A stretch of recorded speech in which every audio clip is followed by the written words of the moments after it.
বোম্বে? হ্যাঁ, আরে আমার তো কতদিনের ইচ্ছে বোম্বে যাব। ওখানে ভেবেছিলাম বিয়ের পর তোমাকে নিয়ে যাব, গিয়ে কাজ করব। কি কাজ? অ্যাক্টিং। ওখানে অনেকের সাথে কথা বলা আছে আমার, আর তোমাকে নিয়েও কথা বলে রেখেছি। গেলেই হিন্দি সিনেমায় চান্স দিয়ে দেবে। আমাকে সিনেমায় চান্স দেবে? কেন দেবে না? তুমি কত সুন্দর দেখতে জানো, আর তাছাড়া আমার তো ওখানে লোক আছে। লোক? কে লোক? আরে ওইসব গেলেই বুঝতে পারবে। বেশি দেরি করো না, চলো। ওখানে গিয়ে একটা 5 স্টার হোটেলে উঠবো, তারপরে তোমাকে ডিরেক্টরদের কাছে নিয়ে যাবো। টাইম লস করো না, চলো বেরিয়ে পড়ি। তারপর কিছু হবে না তো? তারপরে আর কি হবে? তুমি লাখ লাখ টাকা ইনকাম করবে, আর তোমার মা বাবা তোমাকে মাথার উপর তুলে নাচবে। দেরি করো না, চলো বেরিয়ে পড়ি। স্কুটারটা রেখে ট্যাক্সি করে সিধে হাওড়া, তারপরে হাওড়া থেকে সিধা বোম্বে। আরে কি ভাবছো? চলো ওঠো, চলো চলো চলো, ওঠো ওঠো।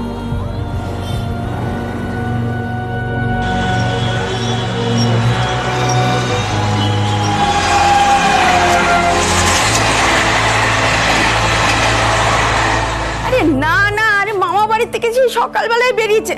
হ্যাঁ, আরে দূর, এখানে আমাদের কোনো আত্মীয় স্বজন আর নেই। কি বল?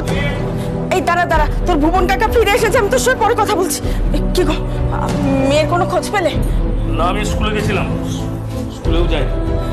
আমিও তো সব বান্ধবীদের ফোন করলাম, সেখানেও তো মেয়েটা যায়নি। হে ভগবান, আমার মেয়েটা আরে বাবা, কান্না থামাও তো। কাঁদার মতন এখনো কিছু হয়নি। আমাকে একটু ভাবতে দাও। আর কি ভাববে? মা, ও মা, হ্যাঁ, বোন কোথায় গো? আরে ফেরেনি এখনো স্কুল থেকে? সে তো এখনো ফেরেনি, তাকে খুঁজেই পাওয়া যাচ্ছে না। ফেরেনি মানে? ও এখনো রানার সাথে ঘুরছে? এই, রানার সঙ্গে মানে? রানার সাথে মানে আজকে সকালবেলা হাসপাতালে যাওয়ার সময় আমি ওদের হাতে নাতে ধরেছি। কাকে? রানা আর তোর বোনকে? হ্যাঁ, রানা তো আমাকে রেখে সেই পালালো, আর বোনকে তো আমি ধমক দিয়ে বাড়ির দিকে পাঠালাম। আর ও এখনো বাড়িতে ফেরেনি? হ্যাঁ, এত বড় সাহস! ফিরুক আজকে, ওর বাড়ি থেকে বেরোনো বন্ধ করে দেবো।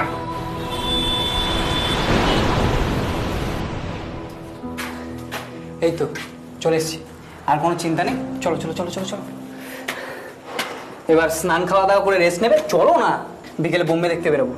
এখানে কে থাকে? সুবলদা জুয়েলারির কাজ করে। শোনো, সুবলদাকে কিন্তু বলবো যে তুমি আমার বোন, ঠিক আছে?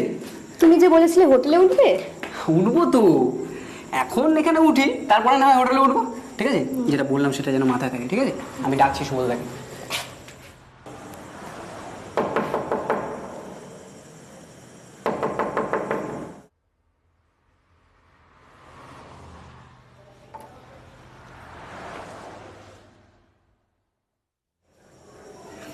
কি রে, তুই এখানে? আরে দাদা, কতদিন তোমার সাথে দেখা হয় না। এই বোম্বে এসেছিলাম, তাই ভাবলাম তোমার সাথে দেখা করি। ও তা ঠিক আছে, কিন্তু একটা খবর দিয়ে আসবি তো। আমি তো এক্ষুনি কাজে বেরিয়ে যাচ্ছিলাম। আমি তো জানি তুমি 10টার আগে বেরো না। হ্যাঁ, তো কেমন আছো বল? ভালোই আছি, কিন্তু এই মেয়েটিকে? ও পাপিয়া, আমার বোন। এরা সিনেমায় চান্স পেয়েছে, তাই ওকে পৌঁছে দিয়ে দিলাম। সিনেমায় চান্স পেয়েছে? হ্যাঁ। কোন সিনেমা? সব কথা কি এখানে দাঁড়িয়ে বলবে? চলো। দাঁড়া দাঁড়া দাঁড়া দাঁড়া দাঁড়া, তুই কি এখানে থাকবি নাকি? আরে বেশি দিন না, 2-1 দিনের ব্যাপার। একটা কথা শোন, একটা কথা শোন। আমি এখানে একটা ব্যাচেলার ছেলে থাকে। আমার আমার ঘরগুলো ছোট ছোট। মানে তুই থাকবি ঠিক আছে, কিন্তু একটা মেয়ে আমার বাড়িওয়ালা কিন্তু ভাই অ্যালাউ করবে না। তুমি তো চাপ নিচ্ছ কেন? আরে বাড়িওয়ালার সাথে আমি কথা বলবো। চলো চলো চলো চলো, ভেতরে চলো, ভেতরে চলো, চলো চলো, চ তুই চ। আজ 3 দিন হয়ে গেল, বোনটাকে খুঁজে পাওয়া যাচ্ছে না। এদিকে মাকেও আর সামলাতে পারছি না আমি। দেখ, পুলিশে তো আমরা ডায়েরি করেছি, পুলিশ ঠিক ওদের ধরে ফেলবে, তুই চিন্তা করিস না। আরে পুলিশ আর কি করবে? আরে ও তো মোবাইলটা অফ করে রেখেছে। ওর মোবাইল যতক্ষণ না অন করছে ওকে তো ট্র্যাক করতে পারবে না। কতক্ষণ অফ করে রাখবে? হ্যাঁ, কতক্ষণ অফ করে রাখবে? আজ না হোক কালকে মোর ফোনটা খুলতেই হবে। আর ওর বাবা মাও তো চিন্তা করছে। আরে ওর বাড়ির লোকের কথা, বাবা মার কথা বাদ দে, আমার তো এখন অন্য ভয় হচ্ছে। কি ভয়? আমার ভয় হচ্ছে আবার বোনটাকে জোর করে তুলে নিয়ে গিয়ে খুন করে ফেললো না তো। খুন করে গিয়ে সোজা নাকি? আর রানার অত সাহস নেই, চিন্তা জানি না। করিস না। এই পিগলু, দাঁড়া। ডেকে বকাবকি করেছিস কিনা, খুঁজে পেয়েছিস কিনা, যা তা মানে ভালো লাগে না। আর আমার তোর বোন তো আমায় আচ্ছা ঝামেলা ফেললো। আমার বোন কোথায় আমার বোন? যা কলা একই জ্বালা। তোর বোনের কথা বলবো কেন, বলছি সাইকেলের কথা। সাইকেল? কার সাইকেল ওটা? পিগলুর বোনের 3-4 দিন আগে সকালবেলা এসে সাইকেলটা রেখে বললো, কাকু সাইকেলটা একটু রেখে যাব, বিকালে এসে নিয়ে যাব। আমার এক বন্ধুর অ্যাক্সিডেন্ট হয়েছে, আমি আমার এক বন্ধুর সাথে আমার বন্ধুকে দেখতে যাচ্ছি। সেই যে বিকেলে গিয়েছে আর আসেনি। সে কি বন্ধুর বাড়ি থেকে এখনো ফেরেনি?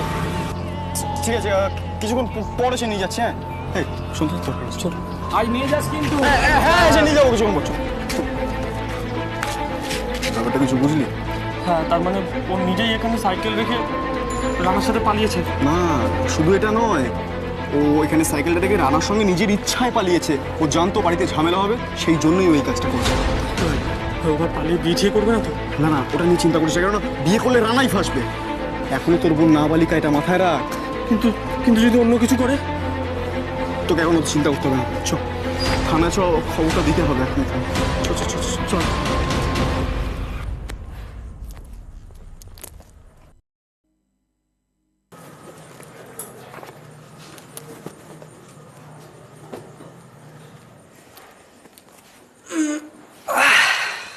তুমি এখানে? হ্যাঁ, আজকে রাতে এখানেই শোবো। এখানে শোবে মানে? আমার সঙ্গে? হ্যাঁ। সুবলদা বার করে দেবে। সুবলদা? আরে সুবলদা হচ্ছে লেবার মানুষ, সারাদিন খাটাখাটনির পর এখন মাল টেনে ঘুমোচ্ছে, টেরই পাবে না। না, তুমি আমার সঙ্গে শোবে না। যাও গিয়ে সুবলদার সঙ্গে গিয়ে শো। আরে বাবা, সুবলদা হাত পা ছড়িয়ে শোয়, আর ওইটুকুনি খাটে দুজনে শোয়া যায় নাকি? আচ্ছা, মুশকিল তো। মুশকিলের কি আছে? হ্যাঁ, আরে আমার কাছে তোমার কিসের লজ্জা? সারা জীবন তো আমার সঙ্গে থাকতে হবে নাকি? হ্যাঁ, সে যখন থাকতে হবে তখন থাকতে হবে। এখন তুমি সুবলদার সঙ্গে গিয়ে শো, যাও। আচ্ছা শো শো, তার আগে একটু আদর করো। আমার এসব একদম ভালো লাগে না। আমাকে তুমি বাড়ি নিয়ে চলো। বাড়ি নিয়ে যাবো মানে? আরে তোমার জন্য কত লোকের সঙ্গে কথা বলেছি, আর তুমি বলছো বাড়ি নিয়ে যাবো? কোথায় কথা বলেছো? 3 দিন ধরে তো শুধু এখানে ওখানে ঘুরিয়ে বেড়াচ্ছ, তারপর রাতের বেলা হলে এখানে নিয়ে আসছো। ওরে বাবা, কাজ শুরু হয়ে গেলে তখন আর সময় পাবে না, তাই কাজ শুরুর আগে একটু বোম্বেটা ঘুরিয়ে নিচ্ছি। আমার কোথাও যাওয়ার কোনো ইচ্ছে নেই। তুমি আমাকে বাড়ি নিয়ে চলো, আমি বাড়ি যাব। বাড়ি তো যাবে, কিন্তু তার আগে ছাড়ো, ছাড়ো আমাকে। আমার এসব একদম ভালো লাগে না। তুমি যাও তো, যাও, এখন যাও। আচ্ছা মেয়ে তো, আরে প্রেম করবে আর আদর করতে হবে না? আমার এসব একদম ভালো লাগে না। তুমি যাও, তোমাকে যেতে বললাম তো, যাও, যাও তুমি। আমি আজকে আদর করবো। ছাড়ো, কি করছো তুমি আমাকে? ছাড়ো, ছাড়ো, ছাড়ো আমাকে। 13 বছর বয়স, এবং ওকে নানানভাবে প্রলোভন দেখিয়ে ওর এক দাদার বন্ধু মুম্বাইতে নিয়ে যায়, এক আত্মীয়র বাড়িতে রাখে এবং সেখানে রেখে রাত্রিবেলায় তার সঙ্গে সেভারাল টাইম মেয়েটিকে ধর্ষণ করে। তখন এরা দুজন আবার ওখান থেকে বেরিয়ে আসে, সেই তার আত্মীয় বাড়ির থেকে বেরিয়ে এসে মুম্বাই রেলওয়ে স্টেশনে এসে ছেলেটি জল আনতে যে একজনের সঙ্গে কথাবার্তা বলছে, কিন্তু পরে আর খুঁজে পায় না। অনেকক্ষণ অপেক্ষা করে তখন মেয়েটি যেহেতু 13 বছর বয়সে কান্নাকাটি জুড়ে দেয়, যে জিআরপি পুলিশ আসে, পুলিশ এসে লোকাল থানাকে খবর দেওয়া হয়, পুলিশের তরফ থেকে যৌথভাবে এই তার বাড়িতে খবর দেওয়া হয়। তখন তার বাড়ির লোকজন, তার বাবা এবং অন্যান্য আত্মীয় স্বজনকে নিয়ে সেই মেয়েটিকে উদ্ধার করে নিয়ে আসে। বাগদার কিশোরীকে তার বাড়ির লোকেরা উদ্ধার করে নিয়ে এলেও অভিযুক্ত রানা মণ্ডল কিন্তু বাগদায় ফেরেনি। তবে অল্প সময়ের মধ্যেই পুলিশ তাকে গ্রেপ্তার করে। বর্তমানে মামলাটি বিচারাধীন, এবং বলাই বাহুল্য যে আইনের জাতাকলে পড়ে হিরো হাড়ে হাড়ে হিরোগিরির মজা টের পাচ্ছে। তবে তাকে নিয়ে আমাদের চিন্তা নেই। একটিবার ভেবে দেখুন, আজকের দিনেও এমন টিনেজ লাভের বিপদ বেঁচে আছে। এমন অনেক বোকা মেয়ে আমার আপনার ঘরে আছে যারা আবেগের বশে ভুল করে ফেলে। আপনার বাড়িতেও এই বয়সী মেয়ে থাকলে আপনি হয়তো ভাবছেন যে কাল থেকে মেয়েকে শাসন করতে হবে। সেক্ষেত্রে আপনাকে জানিয়ে দেবো যে এই মেয়েটির বাড়িতেও শাসন বা নিষেধাজ্ঞার কোনো ঘাটতি ছিল না, কিন্তু শুধুমাত্র শাসনের বাদ দিয়ে প্রথম প্রেমের উদ্দাম ঢেউকে আটকানো যায় কি? মনে হয় না। তাই শাসন নয়, মেয়েকে যুক্তি দিয়ে বোঝান। ভুল করলে তার বাস্তব পরিণাম কি হতে পারে সেটা বোঝাতে পারলেই ভুল করার সম্ভাবনা অনেকটাই কমবে, তাই নয় কি? একটিবার ভেবে দেখবেন। আজ এই পর্যন্তই। পরবর্তী পর্বে ফিরে আসবো এরকমই কোনো সত্য ঘটনার চিত্ররূপ নিয়ে। ততক্ষণ সুস্থ থাকুন, সতর্ক থাকুন, সাবধানে থাকুন, আর দেখতে থাকুন